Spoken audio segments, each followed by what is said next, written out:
Losambo nangai kolo ya nolae kolela nangai yawe oyokae naza kosenga ngai loboko na yo zala nangai mbalimite nangai. Shalom bien-aimés dans le Seigneur, moi c'est votre humble serviteur, le pasteur César Mouniampara, pasteur visionnaire du ministère Praise and Prayer and Gathering Ministry, qui est basé ici à Champagne. Et ce soir, je viens vous partager une pensée que Dieu a déposée dans mon cœur, que j'ai essayé de manière brève de l'intituler « Que nous enseigne l'école de Jacob et d'Ésaü ». D'entrée de jeu, j'aimerais quand même essayer de poser les bases.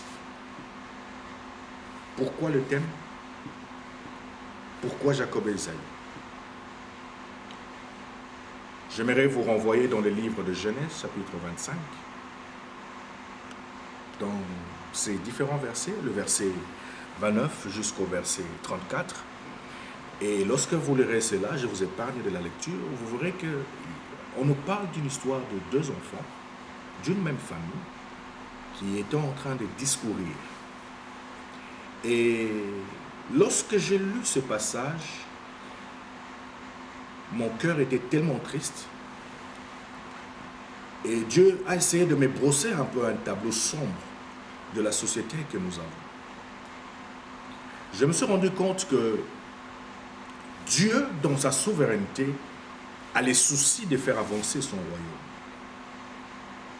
Et que notre Dieu n'a que nous pour faire avancer ce royaume. Et que Dieu ne peut que nous utiliser, bien entendu, pour avancer ce royaume. Et c'est dans l'intérêt de Dieu, c'est dans son souci, que nous, en tant que chrétiens, nés de nouveau, que nous puissions être mûrs. Lorsque nous sommes mûrs, c'est en ces moments-là que nous connaîtrons réellement notre rôle que nous devons jouer dans l'avancement du royaume de notre Dieu.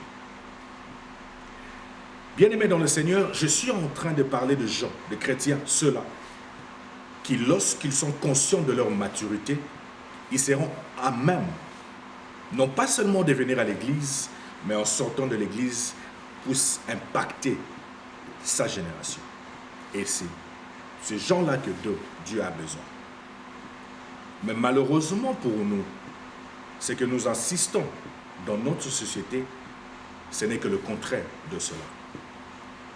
Au lieu que nous qui avons reçu Jésus-Christ comme Seigneur et Sauveur dans notre vie, puissent impacter la société, ce sont des occultistes qui ont eux aussi été initiés à cela, qui ont soi-disant reçu une lumière pour être puissants, qui sont en train d'impacter la génération d'aujourd'hui.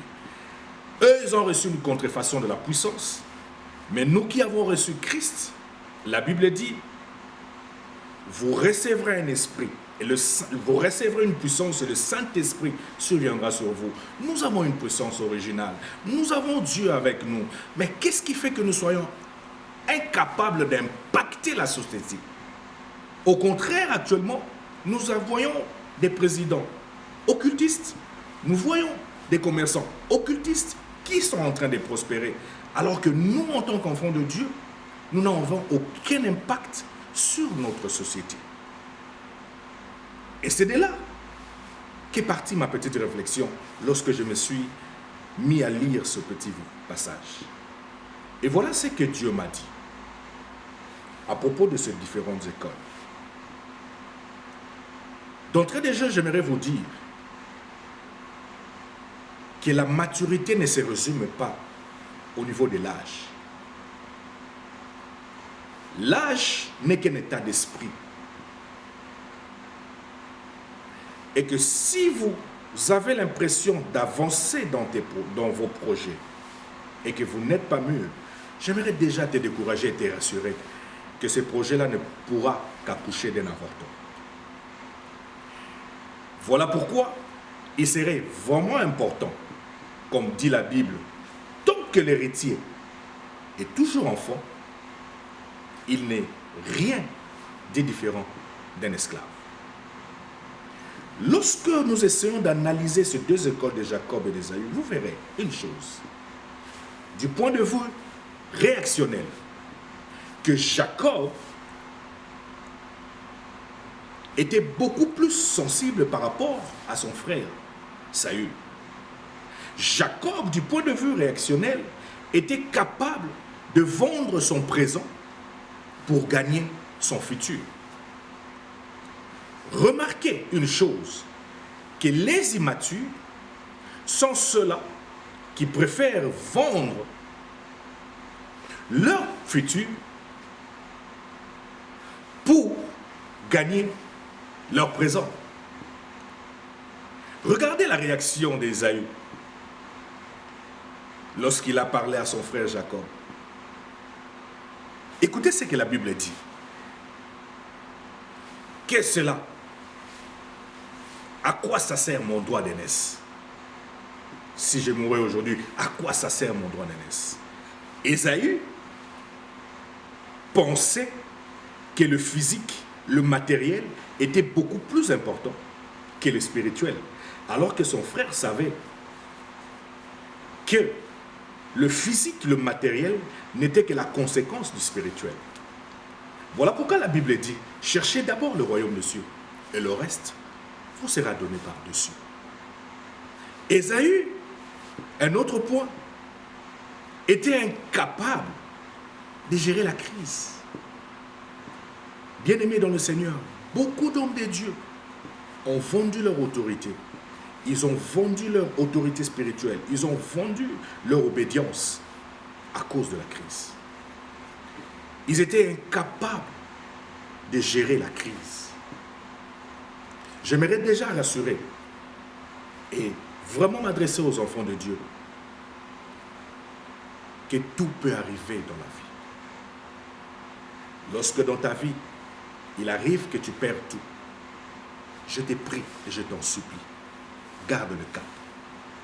Regarde vers la montagne de Sion. Apprends à gérer la crise. Beaucoup d'hommes de Dieu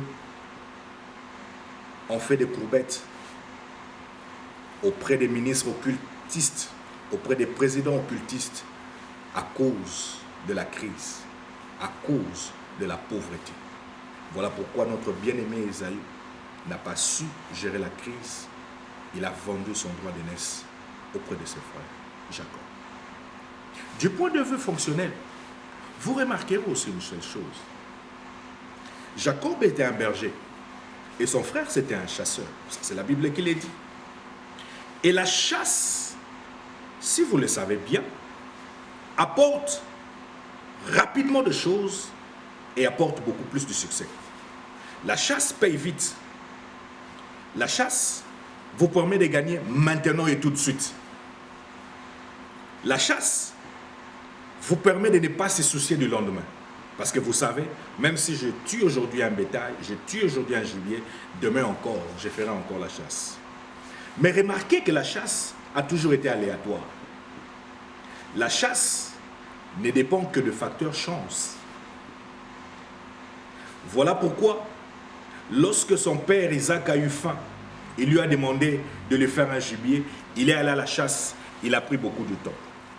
Alors que le berger, c'est celui qui sait comptabiliser, c'est celui qui sait prendre du temps, c'est celui qui sait prendre de la patience, c'est celui qui sait prendre de provisions.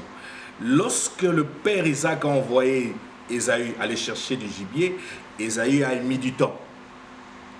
Mais pour Jacob, il a suffi seulement de jeter un coup d'œil derrière pour prendre du gibier qui se trouvait dans sa provision. Voilà pourquoi j'aimerais dire aux enfants de Dieu, ne sois pas pressé. Ne sois pas pressé, bien. Prends ton temps. Car notre Dieu, c'est un Dieu qui sait gérer avec le temps. Ne sois pas pressé. Prends ton temps. Car Dieu est derrière sa parole pour l'accomplir. N'est-ce pas qu'Habakkuk a dit, même si la promesse tarde, je l'attendrai fermement. Et que Dieu vous bénisse pour ce message. Seigneur Dieu Tout-Puissant, je remets cette parole entre tes saintes mains. Il est écrit, ta parole est un marteau qui brise même le roc. Je prie pour ceux-là qui vivent comme Ésaü, Père, que tu puisses apporter de la patience dans leur vie. Je prie pour ceux-là qui, du point de vue réactionnel, réagissent comme Ésaü, Père, que tu puisses, Seigneur notre Dieu, les aider à gérer des moments de crise, des crises spirituelles, des crises physiques, qu'ils soient même et capables de regarder sur la montagne des cieux.